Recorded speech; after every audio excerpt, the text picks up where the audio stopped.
Dikutip dari buku Di Balik Misteri 7 Rahasia Gaib, mengenai pemberian nama dan makna hari Sabtu, ada beberapa pendapat. Sebagian ulama ada yang mengatakan, bahwa Sabtu itu artinya agung.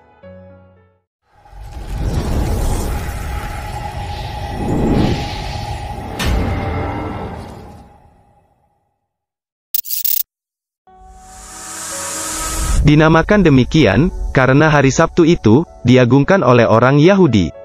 Dan sebagian ulama yang lain mengatakan, bahwa hari Sabtu itu adalah untuk istirahat.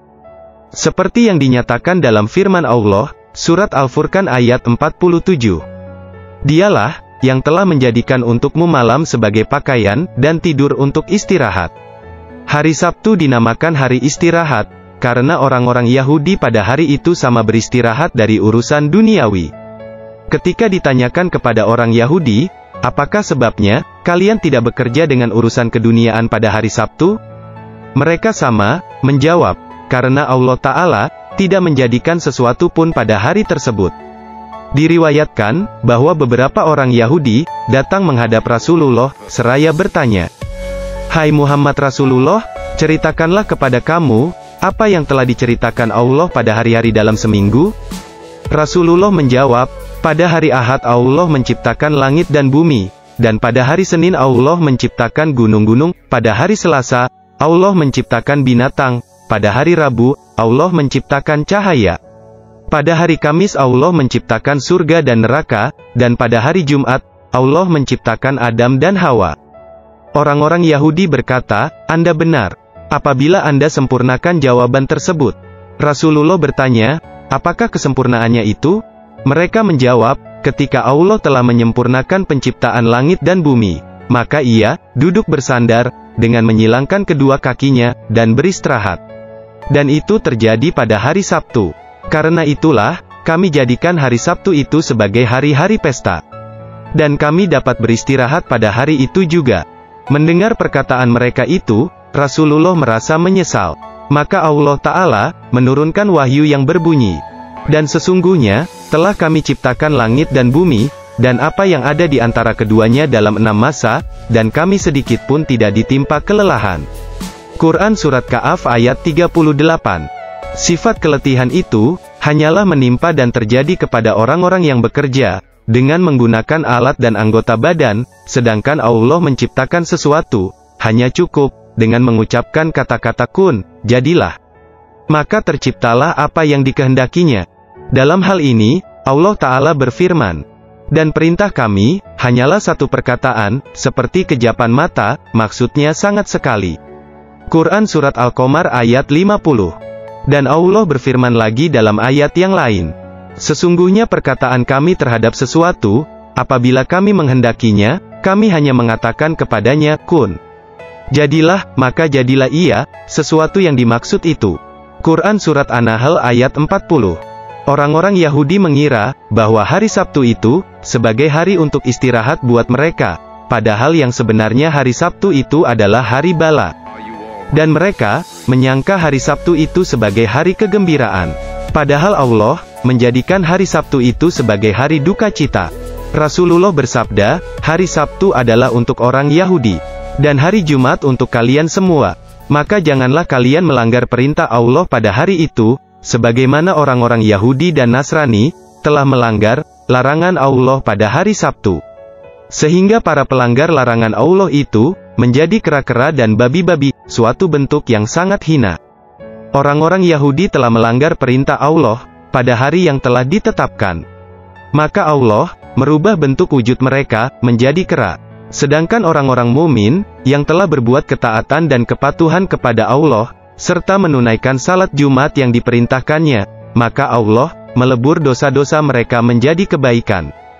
Allah Subhanahu wa Ta'ala berfirman, dalam Surat Al-Furqan ayat 70, "Maka mereka itu adalah, orang-orang yang diganti Allah kejahatan mereka dengan kebajikan." Bukannya Allah merubah bentuk rupa orang-orang Yahudi itu, dikarenakan mereka menangkap ikan, akan tetapi, mereka dirubah, karena mereka telah meremehkan dan menghina perintah Allah, serta mengerjakan larangan-larangannya. Bukankah Nabi Adam dan Hawa, dahulu telah memakan buah-buah yang berada di surga, lalu terbukalah aurat-auratnya, sedangkan ulat, yang memakan daun-daun surga, menjadi madu dalam perutnya. Hal itu, karena Adam memakan tanpa seizin Allah Ta'ala. Dan yang lebih aneh dari itu ialah, ulat yang menggerogoti daging pada tubuh Ayub alaihi salam.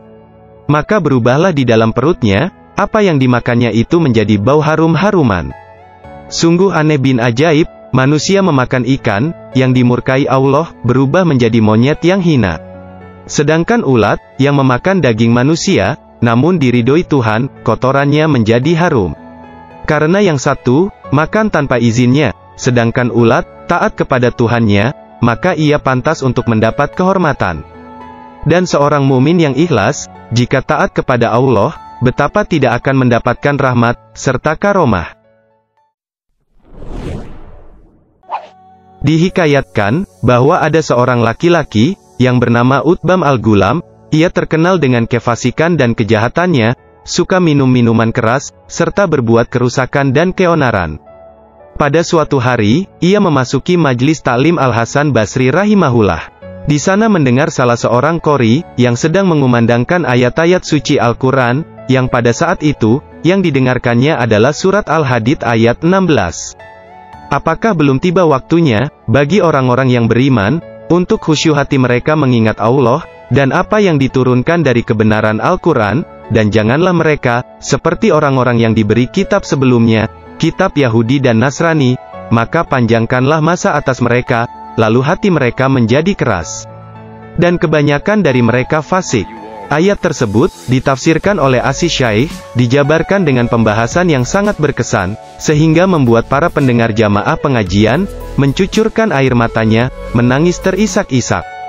Maka seorang pemuda, yang konon terkenal kefasikan dan kejahatannya itu, setelah mendengar uraian hikmah, dari Syaikh tadi, bangkit dari tempat duduknya dan berkata, "Wahai sang Imamul Muminin, apakah Allah Ta'ala akan menerima taubat, dari seorang yang durhaka dan durjana seperti aku ini?" Maka Asy-Syaikh menjawab, "Ya betul, Allah akan menerima taubatmu, sekalipun kefasikan dan kejahatanmu itu seperti Utbah al-Gulam." Ketika Utbah mendengar perkataan Syaikh tadi, berubah pucatlah mukanya, dan gemetarlah seluruh anggota badannya, lalu ia menjerit dengan suara keras, hingga akhirnya ia jatuh pingsan tak sadarkan diri. Setelah siuman, lalu ia mendekati sang Asy-Syaikh, dan Syaikh itu mengalunkan sebuah syair yang berbunyi, "Wahai pemuda, yang telah berbuat durhaka kepada Tuhan penguasa arsy, tahukah kamu apa balasan bagi si pendurhaka? Neraka syairlah bagi mereka yang durhaka, tempat kebinasaan. Celakalah mereka, rambut dijambak oleh malaikat. Jika kamu sadar berada di neraka, maka berbuatlah maksiat, bila tidak kuat, maka jauhilah maksiat itu. Dan dosa-dosa yang telah kamu lakukan, hendaklah kamu menghinanya, dan berusahalah untuk membebaskan diri darinya." Setelah mendengar alunan syair di atas, Utbah menjerit sekali lagi, dan tak sadarkan diri. Ketika ia sadar, lalu berkata, "Ya Syaikh, apakah Tuhan akan menerima taubat dari orang seperti aku ini?" Syaikh menjawab, "Siapa lagi, yang menerima taubat seorang hamba yang berdosa, selain Allah yang Maha Kuasa?" Kemudian, Utbah mengangkat kepalanya, seraya berdoa, dengan tiap buah doa yang terkenal. Pertama, "Ya Tuhanku, seandainya Engkau menerima taubatku, dan Engkau mengampuni dosa-dosaku, maka karuniakanlah aku dengan pemahaman dan kuat hafalan, sehingga aku dapat mengingat semua ilmu dan ayat-ayat Al-Quran yang aku dengar.